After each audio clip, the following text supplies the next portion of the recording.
Hello guys, আসসালামু আলাইকুম। আরও একটি চুলা তৈরির ভিডিও নিয়ে আপনাদের মাঝে হাজির হলাম। যারা এইরকম চুলা তৈরি করতে চান বা চুলা বানানো শিখতে চান, ভিডিওটি সম্পূর্ণ দেখতে থাকেন, তাহলে আপনারাও এরকম চুলা তৈরি করতে পারবেন। তো চুলা তৈরি করার জন্য আমি প্রথমে ইট দিয়ে গাঁথনি করে নিয়েছি। এখানে আপনারা চাইলে ইটের পরিবর্তে কাঠও ব্যবহার করতে পারেন। তো আমি কাজটা একটু সহজ করার জন্য ইট ব্যবহার করেছি, আপনারা চাইলে কাঠও ব্যবহার করতে পারেন। তারপর আমি মশলা তৈরি করে নিয়েছি। চিপ পাথর ব্যবহার করেছি, বালু, সিমেন্ট। এখানে 3 একের মশলা তৈরি করে নিয়েছি। 3 একের মশলা তৈরি করার পর আমি মশলাগুলা চুলার মধ্যে ঢেলে দিয়েছি, ওই গর্তের মধ্যে। আর কলা গাছ রেখে দিয়েছি আমি এই ডেক বসানো ছিদ্র রাখার জন্য। আর একটা রেখেছি আমি বালতি দিয়ে আসলে রাউন্ডটা ভালো আসে, তাই বালতি ব্যবহার করি। সব জায়গায় তো আর কলা গাছ মিলানো যায় না, এই একটা কলা গাছ মিলছিল তাই এক চুলায় কলা গাছ দিয়েছি।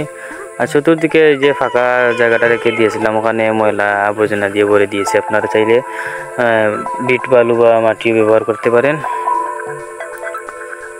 তারপর সম্পূর্ণ মশলা দিয়ে ভরে দিবেন। আর ওই জায়গায় দুরালের জন্য আমি কলা গাছের টুকরা রেখে দিয়েছি, ওই জায়গায় দুরাল থাকবে। ওই চুলাতে আমি কলা গাছের টুকরা রেখে দিয়েছি যাতে দুরালের জায়গাটা ফাঁকা থাকে। এখন সম্পূর্ণ মশলা দিয়ে ভরাট করে দেব। মশলা দিয়ে ভরাট করে দিয়েছি। এখন সামনে চুলার মুখ থেকে আমি সামনে 4 ইঞ্চি জায়গা রেখেছি। ওইটাতে যদি আর বেশি জায়গা রাখা হয় তাহলে চুলাটা একটু ভিতর দিকে সরে যাবে, তাহলে রান্না করতে একটু সুবিধা হবে। আর সামনে লাকড়ি ঢুকানোর দুরাল 3 ইঞ্চি রেখেছি। এটা 3 ইঞ্চি পারফেক্ট, আপনারা সবাই 3 ইঞ্চি রেখে দিবেন। সম্পূর্ণ এখন মশলা দিয়ে ভরাট করে দিব। মশলা দেওয়ার কাজ কমপ্লিট হয়ে গেলে 3 ঘন্টা বা 4 ঘন্টা রেখে দেবো শুকানোর জন্য। 3-4 ঘন্টা সময় দিলে সম্পূর্ণ মশলা শুকিয়ে যাবে। শুকিয়ে গেলে কলা গাছগুলি উঠিয়ে নিয়ে সুন্দর করে গর্তগুলা করে নিয়েছি। আর সামনে যে কর্বেরগুলো আছে ওইগুলা টাইলস লাগিয়ে দিচ্ছি। আমি মূলত হচ্ছে একজন টাইলস মিস্ত্রি, তাই কর্বেরগুলো সুন্দর করে টাইলস করে নিয়েছি। আপনারা এখানে চাইলে যারা টাইলসের কাজ জানেন না তারা সুন্দর করে প্লাস্টার করে নেবেন, প্লাস্টার করে নেট ফিনিশিং করে নেবেন।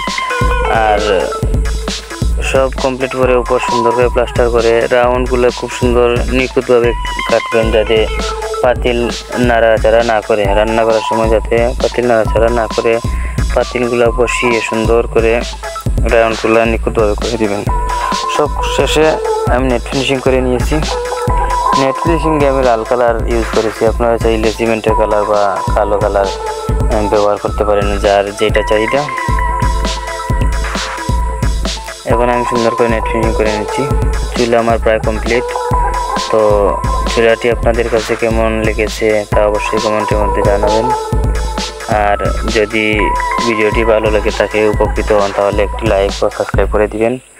আর যে কোনো পরামর্শের জন্য স্ক্রিনে দেওয়া নম্বরে কল করতে পারেন। আর আমাদের মাধ্যমে যদি চুলা তৈরি করতে চান তাহলে সিলেটের মধ্যে আমরা যে কোনো জায়গায় চুলা তৈরি করে দিতে পারবো। 1 থেকে 2 দিন লাগে একটা চুলা তৈরি করতে, একদিনেও করতে পারি।